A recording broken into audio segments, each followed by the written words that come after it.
Chief justice of Pakistan اپنے عہدے کی آئینی مدت مکمل ہونے پر ریٹائرڈ ہو گئے ہیں۔ جسٹس عمر عطا بندیال نے 1 سال اور 7 ماہ کے دوران متعدد اہم فیصلے دیے، کئی مرتبہ کڑی تنقید کا نشانہ بھی بنتے رہے۔ اسلام آباد سے دیکھیے عامر سعید عباسی کی رپورٹ۔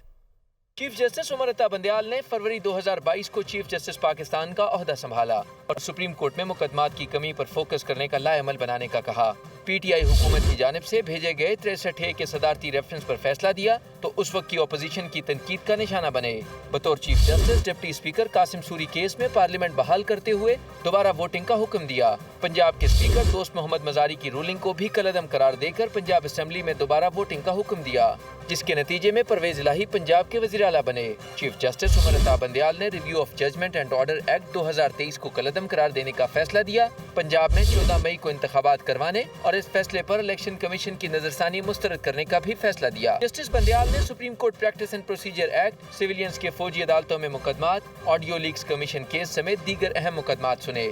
جسٹس مظاہر علی اکبر نقوی کے خلاف ریفرنس بھی انہی کے دور میں دائر ہوا۔ نامزد چیف جسٹس قاضی فائز عیسیٰ کے خلاف بھیجے گئے ریفرنس سننے والے بینچ کے سربراہ بھی رہے۔ مشہور زمانہ 62(F) کے تحت تاحیات نااہلی کیس کا فیصلہ بھی تحریر کیا۔ جسٹس عمر عطا بندیال نے از خود نوٹس کیس کے طریقہ کار پر بھی فیصلہ دیا۔ مختلف مقدمات میں فیصلوں، بینچز کی تشکیل پر سیاسی جماعتوں کی جانب سے کڑی تنقید کا نشانہ بنے، تاہم تحمل کا مظاہرہ کرتے ہوئے کسی کے بھی خلاف توہین عدالت کا قانون استعمال نہیں کیا۔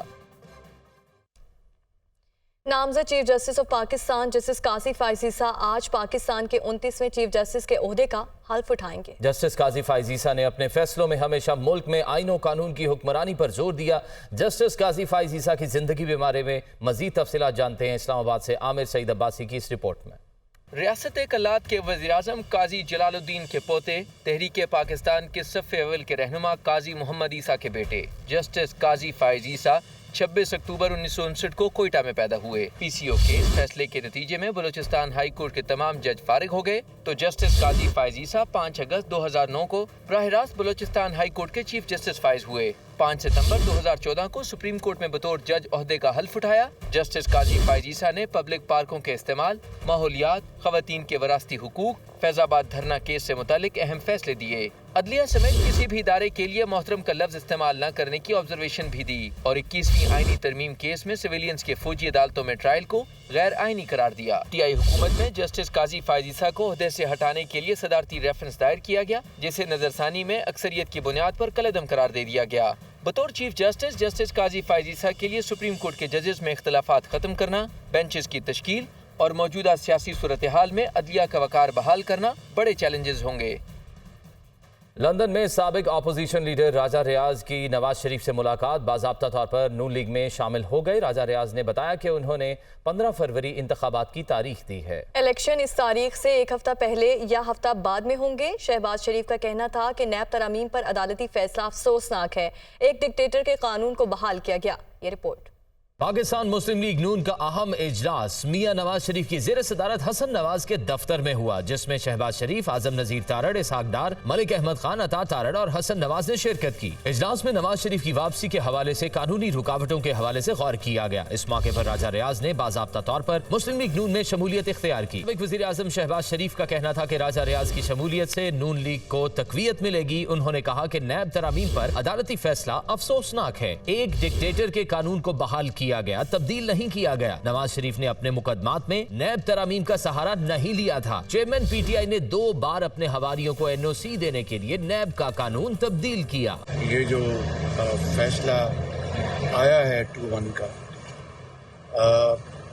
یہ ایک افسوسناک امر ہے کہ ایک ڈکٹیٹر اس کے قانون کو کافی حد تک ریسٹور کیا گیا۔ جو فیصلہ آیا ہے، جو فیصلے میاں نواز شریف کے مقدمات میں جھوٹے مقدمات، بے بنیاد مقدمات، فیصلے ان کے حق میں میرٹ پہ ہوں اور میاں نواز شریف نے نئے قانون کا ان کے وکلاء نے سہارا نہیں لیا تھا۔ سابق اپوزیشن لیڈر راجہ ریاض نے کہا کہ میں نے انتخابات کی تاریخ 15 فروری دی ہے، انتخابات اس سے ہفتہ پہلے یا بعد میں ہوں گے۔ ان کا کہنا تھا کہ مسلم لیگ پرانی جماعت ہے، اس کے فالوورز گہرائی تک ہیں، نون لیگ نے انتخابات سے بھاگنا ہوتا تو نواز شریف واپس نہ جا رہے ہوتے۔ الیکشن بھی آ رہے ہیں، اس پر بات ہوگی تو آئندہ چند دنوں میں اہم فیصلے ہوں گے